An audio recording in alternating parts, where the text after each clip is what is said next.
passagem em 2 Crônicas, capítulo 18, que fala de um homem. A Bíblia não fala a sua idade, não diz se ele era tão jovem, não diz se ele era mais velho. Essa passagem só se encontra 2 vezes na Bíblia, que é em Crônicas, que a gente está lendo agora, e também em Reis. A passagem de Micaías.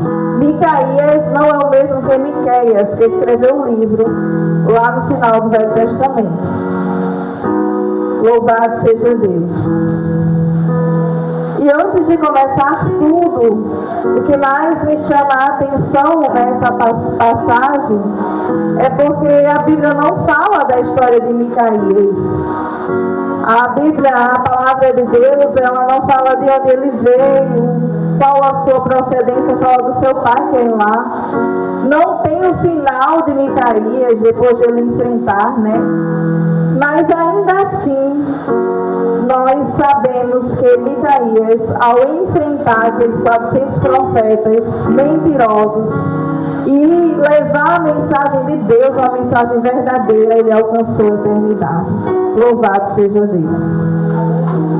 E diante da palavra lida, começa falando sobre os reis Jeosafá e Acabe. Acabe, o rei tão perverso, né? Louvado seja o nome do Senhor Jesus, porque tudo que acontece na Bíblia, tudo que aconteceu na Bíblia, no Velho e no Novo Testamento, tudo que acontece na minha vida, na tua vida hoje, é permissão de Deus, nada foge do seu controle. Louvado seja o nome do Senhor Jesus. E aí, ao falar de Jeosafá e Acabe, quando tem aqui nos primeiros versículos, que diz assim: tinha pois Jeosafá riquezas e glória em abundância, e aparentou-se com Acabe. E depois de alguns anos, desceu ele para Acabe em Samaria, e Acabe matou ovelhas e bois em abundância, para ele e para o povo que vinha com ele. E o persuadiu a subir com ele a Ramote de Gileade. Tanto Acabe como Jeosafá eram os reis em Israel naquele tempo. Nesse tempo, devido a conflitos políticos, Israel se dividiu em 2 reinos, que foi o reino do norte e o reino do sul. E aí Jeosafá era rei no reino do norte e Acabe no reino do sul. Jeosafá, aqui como fala nessa Bíblia e também em outros livros, no livro de Reis também, ele era um rei temente ao Senhor. Tudo que ele ia fazer, ele consultava ao Senhor. Tem a história de Jeosafá na Bíblia, assim também como tem a de Acabe. Acabe, por outro lado, era um rei que buscava sempre adorar outros deuses e não cria no Senhor como Deus, né? Acabe é conhecido na Bíblia como rei perverso, marido de Jezabel. Quase que eu falar o nome dela agora. E a gente sabe como Jezabel foi maligna, né? Acabe não era diferente. Acabe possuía muitas maldades, ele fazia muitas maldades.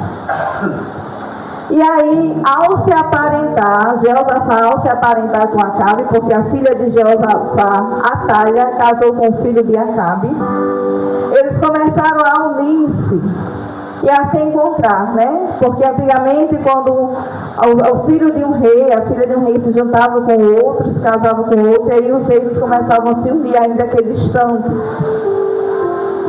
Louvado seja o nome do Senhor Jesus. E aí, diante do que foi lido, Acabe recebeu Jeosafá em sua casa. Eu vou fazer um pequeno resumo. Acabe recebe Jeosafá em sua casa, mata bois, ovelhas e faz aquele banquete. Louvado seja Deus. Podem me ajudar aí, que as palavras que me fogem da memória. E pede que ele se una, que Jeosafá se una a Acabe em uma guerra para possuir a cidade de Ramote de Gileade. E Jeosafá, o rei, ele é um rei muito sábio em palavras. Se a gente for ler a história de Jeosafá, todas as vezes que ele vai falar, ele não fala coisas ao léu, coisas ao vento.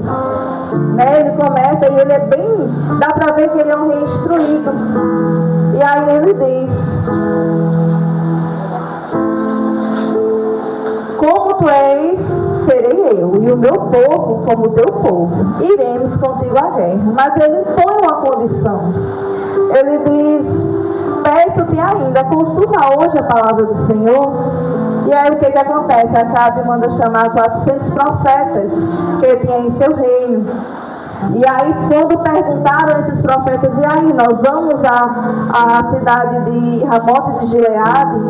Vai dar certo essa conquista? Nós podemos ir? Todos os 400 profetas dizem que sim, e que ele irá ter vitória. Mas só que Jeosafá disse: será que não tem um profeta de Deus? Ele entende que aqueles profetas não servem a Deus, servem a outros deuses. E aí o que ele diz? O rei de Israel disse a Jeosafá: ainda há um homem por quem podemos consultar ao Senhor, porém eu o odeio, porque nunca profetiza de mim o que é bom, senão sempre o mal. Este é Micaías, filho de Imlá. E disse Jeosafá: não fale o rei assim.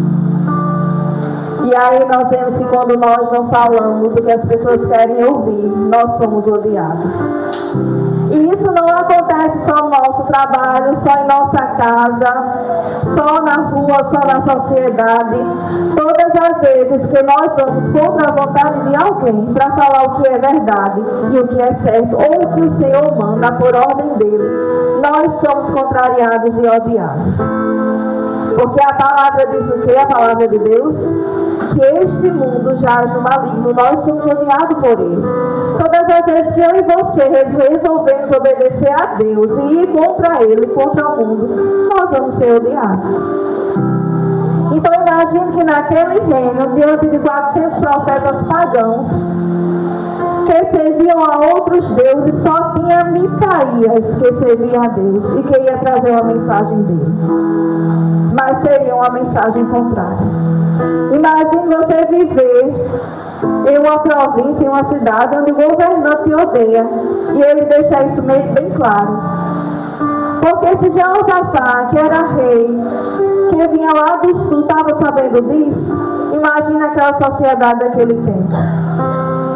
Aquela sociedade que dependia desse reinado. Também sabia. Mas Micaías não deixou de servir ao Senhor por causa disso. E aí, jovem, trazendo hoje para o nosso mundo atual, quantas vezes nós somos 1 contra 400? Quantas vezes na nossa escola, aí todo mundo vai, só porque eu sirvo ao Senhor, não vou servir outros deuses, eu vou junto com o povo. E nós temos medo de usar de sinceridade e dizer que aquilo não é certo. Isso é nas escolas, isso é nas ruas, às vezes até em nossa casa. Porque se nós temos consciência da palavra do Senhor, nós temos autonomia sobre ela. Ela nos dá autonomia. Louvado seja Deus. Então o rei de Israel chamou um oficial e disse: traz aqui depressa a Micaías, filho de Imlá. E aí trouxeram, só que quem foi chamar Micaías, o mensageiro que foi chamar Micaías já foi advertendo a ele: olha, vão te perguntar tal coisa diante da cidade que querem possuir. Mas eu vou logo te dizer, como se eu estivesse vendo. Eu vou logo te dizer, 400 profetas já disseram que sim, então vai lá e diz. Eu acho linda a resposta de Micaías. Olha aí o que ele disse: todos os profetas profetizavam o mesmo, dizendo sobre a Ramote de Gileade: e triunfarás, sobe a Ramote de Gileade e triunfarás, porque o Senhor dará na mão do rei. E o mensageiro tentou persuadir Micaías, porém Micaías disse: vive o Senhor, que o que meu Deus me disser, isso falarei. Aleluia. Que essa coragem de Micaías chegue sobre as nossas vidas. Que nós possamos falar, que nós possamos fazer somente aquilo que Deus nos ordenar.